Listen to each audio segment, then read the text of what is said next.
Hello everyone, आप सबका drama room में स्वागत है। अगर आपको मेरी वीडियो पसंद आती है तो लाइक ज़रूर कीजिएगा, सब्सक्राइब कीजिएगा और बेल आइकन ज़रूर दबाइएगा।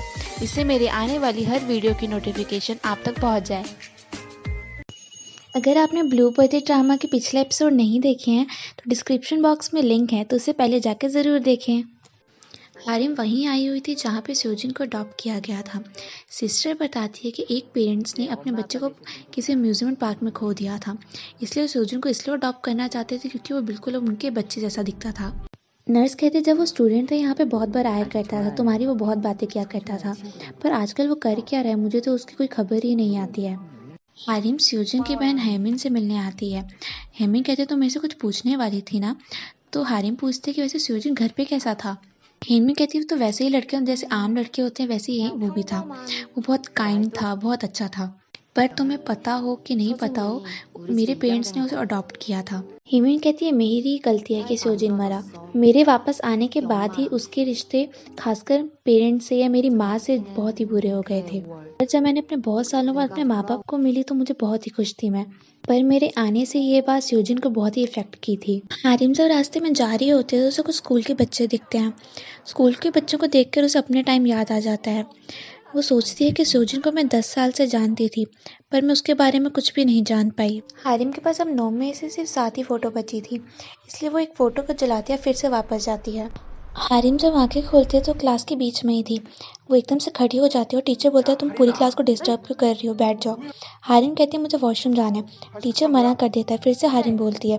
टीचर कहते हैं अगर तुम ये सम सॉल्व कर लोगी तुम वॉशरूम जा सकती हो। हारिम कहती है ये तो सिर्फ हाई स्कूल क्वेश्चन है, मैं इसे सॉल्व कर लूँगी। पर हारिम सम सॉल्व करने जाती है तो उसे सॉल्व होता ही नहीं है। फिर कहती है मैं बाद में चली जाऊँगी। हारिम के दोस्त बोलते आज तो मेरी मदद करने वाली हूँ, पर हारिम को तो याद ही नहीं था कि वो किस चीज़ की मदद की बात कर रही है। हारिम कहते हाँ मैं ज़रूर मदद करूँगी। स्योजिन उसका ग्रुप कोई फोटो कॉन्टेस्ट की बात कर रहा था। हारिम कहती ये क्या है। वो सब बोलते क्या तुम इसे भूल गई। तो सब कहते हैं कि आजकल हारिम ज़्यादा ही भूल रही है, तुम्हें हॉस्पिटल जाना चाहिए। हारिम पे तो सोजिन बोलती है कि ये बात बिल्कुल भी मत भूलना जो आज हमने चलना है, वरना मैं तुम्हारे साथ दोस्ती तोड़ लूंगी। हारिम फिर से सोजिन की डायरी पढ़ती है लैपटॉप में। उसमें आगे लिखा हुआ था क्या मैं उनकी रियल फैमिली बन पाऊंगा, क्या मैं उनके करीब आ पाऊंगा। ये सब सोच के मुझे हताश कर देती है ये सब चीज़ें। सोजिन अपनी माँ को मैसेज करना चाहता था पर वो मैसेज कर ही नहीं पा रहा था। तभी हारिम आती है और कहती है कि अपनी माँ को मैसेज करने में इतना कौन हिचकाता है। हारिम कहती है वैसे तुम किस टाइप का मैसेज टाइप करने वाले हो वैसे। तो सोजिन कहती है माफ़ी वाला। तो हारिम कहता है कि मुझे दे दो, मैं करके दिखाती हूँ। सोजिन कहता है क्यों। हारिम कहती है मेरी माँ से बहुत सारी बहसें होती हैं पर मैं उन्हें मना ही लेती हूँ, तुम एक बार मेरे को फ़ोन तो दो, मैं अभी बताती हूँ। सोजिन हारिम को फ़ोन देता है। सोजिन ने मैसेज लिखा था कि आप आज अवेलेबल है मॉम। तो हारिम उसे सेंड कर देती है। सोजिन कहती है कि तुमने ये क्या कर दिया। सोजिन कहता है अगर उन्होंने रिप्लाई नहीं किया तो तभी उसकी माँ का रिप्लाई आ जाता है। उसके माँ के रिप्लाई में लिखा था क्यों। सोजिन अपनी माँ से मिलने रेस्टोरेंट आता है जहाँ पे वो दोनों साथ में मिलकर खाना खाने वाले थे। हारिम ने सोजिन को एक नोट दिया था जिसमें कुछ लिखा हुआ था। पहला उस नोट में लिखा हुआ था कि पहले अपने सारे टेंशन को दिखना ही नहीं चाहिए कि तुम्हें कोई टेंशन है, और दूसरा अगर तुम्हारी माँ कुछ भी पूछे उसे सिर्फ स्माइल करके जवाब देना है, और तीसरा अगर तुम्हें कोई बात समझना है कि तुम्हें उनके साथ क्या बात करनी है तो मेरी बात कर लेना। हारिम भी उस रेस्टोरेंट में आई हुई थी और दोनों की बातें बैठ के सुन रही थी। दोनों के निकलते ही हारिम भी वहाँ से निकल जाती है। सोजिन की माँ कहती है वैसे तुमने मुझे आज डिनर पे क्यों इनवाइट किया। सोजिन बोलता है कि ऐसे ही। सोजिन की माँ बताती है कि आज उसकी बहन ने भी उसे इनवाइट किया था डिनर पे। तो सोजिन पूछता है पर आपने मुझे क्यों चूज किया उसमें। सोजिन की माँ बोलती है तुमने पहली बार मुझे डिनर पे इनवाइट किया है और मुझे माफ़ कर दो, जो तुमने उस दिन जो भी कहा वो सब कुछ सही था। उस दिन सोजी ने कहा था कि आप मेरे से अच्छा बनना बंद करें, वैसे मैं अपनी बहन का एक सब्स्टिट्यूट ही हूँ। सोजी की माँ बोलती है मैंने तुम्हें अडॉप्ट इसलिए किया था क्योंकि तुम बिल्कुल अपनी बहन जैसे दिखते थे। तुम एक लेफ्ट हैंडेड भी थे अपनी बहन की तरह। साल बीतते गए और मैं तुमसे इतना प्यार करने लग गई कि मुझे डर लगता था कि मैं तुम्हें खो ना दूँ। स्टार्टिंग में मैंने तुम्हें अपने मतलब के लिए अडॉप्ट किया था, पर मैं और तुम्हारे पापा अब तुम्हारे बिना रह नहीं सकते।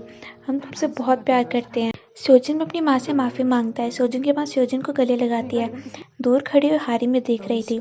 हारिम मन में बोलती है अगर तुम अपनी जान नहीं लोगे हर चीज़ अपने आप ही नेचुरली सॉल्व हो जाएगी। हारिम का फ़ोन कैफ़े में रह गया था तो कैफ़े में फ़ोन लेने जाती है। हारिम जब अपना फ़ोन देखती है तो वहाँ पे स्यूजिन के बहुत सारे कॉल आए हुए थे। हारिम को याद आता है कि आज उसे स्यूजिन के साथ जाना था। स्यूजिन पे उसने सारा ध्यान दे दिया, इसलिए वो स्यूजिन के पास जा ही नहीं पाई। वो स्यूजिन को कॉल करती है पर उसका कॉल नहीं लगता है। तभी वहाँ पे स्यूजिन का कॉल आता है, वो हारिम को मिलने को बुलाता है। तो हारिम कहती है पर मुझे स्यूजिन के पास भी जाना है, पर स्यूजिन की जान बचाना सबसे ज़्यादा इंपॉर्टेंट है। तो वो स्यूजिन से मिलने जाती है। ह्यूजिन हारिम को थैंक यू बोलता है कि आज उसके बिना हेल्प की वजह से वो नहीं कर पाता, वो अपनी माँ से वो बातें नहीं कर पाता जो आज उसने की है, और उसकी सारी परेशानियाँ भी ख़त्म हो गई है। हारिम कहती है मैं तो सिर्फ एक मैसेज ही तो भेजा था। स्यूजिन फिर भी उसे थैंक यू बोलता है। हारिम मन में कहती है अब तुम्हारी सारी परेशानियाँ तो सॉल्व हो ही गई हैं, प्लीज़ अब मत मरना। फिर से वो वापस प्रेजेंट टाइम में आ जाती है। हारिम स्कूल की फ़ोटो एल्बम निकालती है, वहाँ पे वो स्यूजिन को ढूंढने की कोशिश करती है। तभी उसका ध्यान जाता है कि उसकी दोस्त स्यूजिन की फ़ोटो उसके साथ है ही नहीं। उसे अपने फ़ोन में भी कॉन्टैक्ट में ढूंढने की कोशिश करती है, पर उसके कॉन्टैक्ट में भी उसका नंबर नहीं था। तभी वो स्यूजिन के बॉयफ्रेंड को कॉल करती है कि मैं स्यूजिन से मिलने जा रही हूँ। तो स्यूजिन का बॉयफ्रेंड बोलता है तुम्हारी और स्यूजिन की दोस्ती तो 10 साल पहले ही टूट गई थी, तो तुम उसे मिलने क्यों जा रही हो। 10 साल पहले का दिखाता है। हारिम अगले दिन स्यूजिन से माफ़ी मांगने गई थी कि उसे कोई इमरजेंसी आ गई थी। स्यूजिन बोलती है कि तुम्हें कैसी क्या इमरजेंसी आ गई। तो हारिम बोलते मुझे स्यूजिन के कुछ इंपॉर्टेंट था। हारिम बोलती तुम्हारे लिए सिर्फ स्यूजिन ही इंपॉर्टेंट है। ऐसे ही दोनों की दोस्ती टूट जाती है। हारिम बहुत बात करने की कोशिश करती है उससे, पर स्यूजिन उस पर ध्यान ही नहीं देती है। हारिम बोलती है मुझे ऐसे चेंजेस नहीं चाहिए थे। पीछे से स्यूजिन की आवाज़ आती है। जैसे ही वो पीछे पलटती है तो वहाँ पे स्यूजिन खड़ा था। हारिम स्यूजिन को देख के बहुत ही हैरान थी।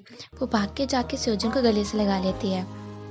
नेक्स्ट एपिसोड मैं जल्दी अपलोड करूँगी। अगर आप किसी ड्रामा का एक्सप्लेनेशन सुनना चाहते हैं तो मुझे कमेंट करके उस ड्रामा का नाम ज़रूर बताएं।